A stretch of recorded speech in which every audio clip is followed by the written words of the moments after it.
श्रीमान् वेङ्कटनाथार्य कवितार्किककेसरी वेदान्ताचार्यवर्यो मे सन्निधत्तां सदा हृदि। भजामः पादुके याभ्यां भरतस्याग्रजस्तदा प्रायः प्रतिप्रयाणाय प्रास्थानिकमकल्पयत्। भजामः पादुके याभ्यां भरतस्याग्रजस्तदा प्रायः प्रतिप्रयाणाय प्रास्थानिकमकल्पयत्। राज्यं विहाय रघुवंशमहीपतीनां पौरांश्च पादरसिकान् पृथ्वीं च रक्तां त्वामेव हन्त चरणावणि सम्प्रयास्यन् आलम्बत प्रथममुत्तरकोसलेन्द्रः। प्राप्ते प्रयाणसमये मणिपादरक्षे पौरानवेक्ष्य भवति करुणप्रलापान् मञ्जुप्रणादमुखरा विनिवर्तनार्थं रामं पदग्रहणपूर्वमयाचतेव। मत्वा तृणाय भरतो मणिपादरक्षे रामेण तां विरहितां रघुराजधानीं त्वामेव सप्रणयमुज्जयिनीम् अवन्तीं मेने महोदयमयीं मधुरामयोध्याम्। रामात्मनः प्रतिपदं मणिपादरक्षे विश्वम्भरस्य वहनेन परीक्षितान् त्वां विश्वस्य देवि वहने विनिवेशयिष्यन् विस्रब्ध एव भरतो भवतीं ययाचे। भक्त्या परं भवतु तद्भरतस्य साधोः त्वत्प्रार्थनं रघुपतौ मणिपादरक्षे। केनाशयेन स मुनिः परमार्थदर्शी भद्राय देवि जगतां भवतीमवादीत्। रामे वनं व्रजति पङ्क्तिरथे प्रसुप्ते राज्यापवादचकिते भरते तदानीम् आश्वासयेत्कैव कोसलवासिनस्तान् सीतेव चेत्त्वमपि साहसवृत्तिरासीः।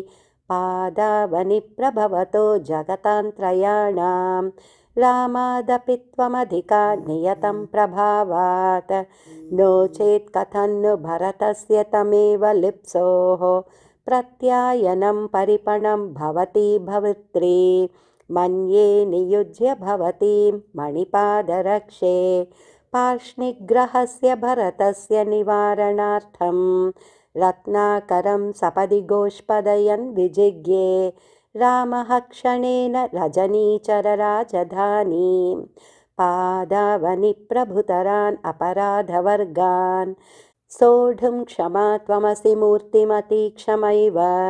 यत्त्वां विहाय निहताः परिपन्थिनस्ते देवेन दाशरथिना दशकण्ठमुख्याः। वाक्ये गरीयसि पितुर्विहितेऽप्यतृप्त्या मातुर्मनोरथमशेषमवन्ध्ययिष्यन्। मन्ये तदा रघुपतिर्भरतस्य तेने मातस्त्वयैव मणिमौळिनिवेशलक्ष्मीं पादाम्बुजाद्विगलितां परमस्य पुंसः त्वामादरेण विनिवेश्य जटाकलापे अङ्गीचकार भरतो मणिपादरक्षे गङ्गाधिरूढशिरसो गिरिशस्य कान्तिम् अविकलमधिकर्तुं रक्षणे सप्तलोक्या रघुपतिचरणेन न्यस्तदिव्यानुभावाम् अभजत भरतस्त्वामञ्जसा पादरक्षे मणिमकुटनिवेशत्यागधन्येन मूर्ध्ना।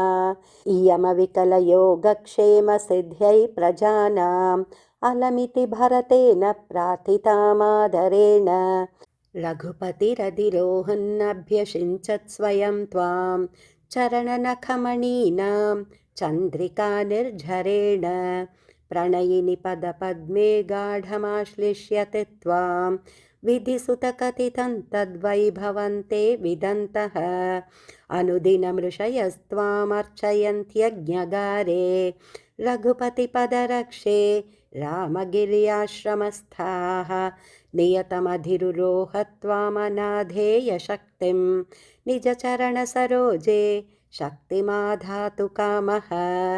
सकथमिथरथा त्वां न्यस्य रामो विजह्रे दृशदुपचितभूमौ दण्डकारण्यभागे रघुपतिपदपद्माद्रत्नपीठे निवेष्टुं भरतशिरसि लग्नां प्रेक्ष्य पादावनि त्वां परिणतपुरुषार्थः पौरवर्गस्वयन्ते विधिमभजत सर्वो वन्दिवैताళिकानाम्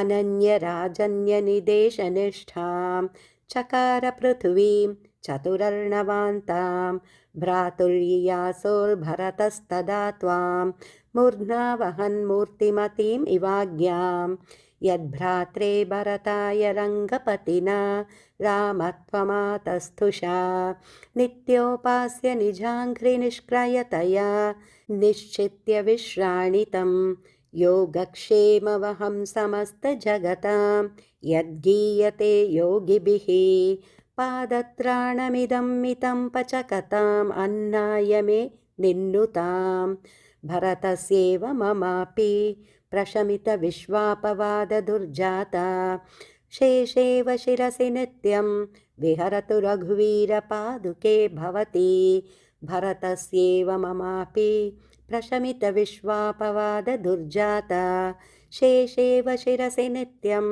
विहरतु रघुवीरपादुके भवति इति श्रीकवितार्किकसिंहस्य सर्वतन्त्रस्वतन्त्रस्य श्रीमद्वेङ्कटनाथस्य वेदान्ताचार्यस्य कृतिषु श्रीरङ्गनाथपादुकासहस्रे समर्पणपद्धतिः चतुर्थी कवितार्किकसिंहाय कल्याणगुणशालिने श्रीमते वेङ्कटेशाय वेदान्तगुरवे नमः।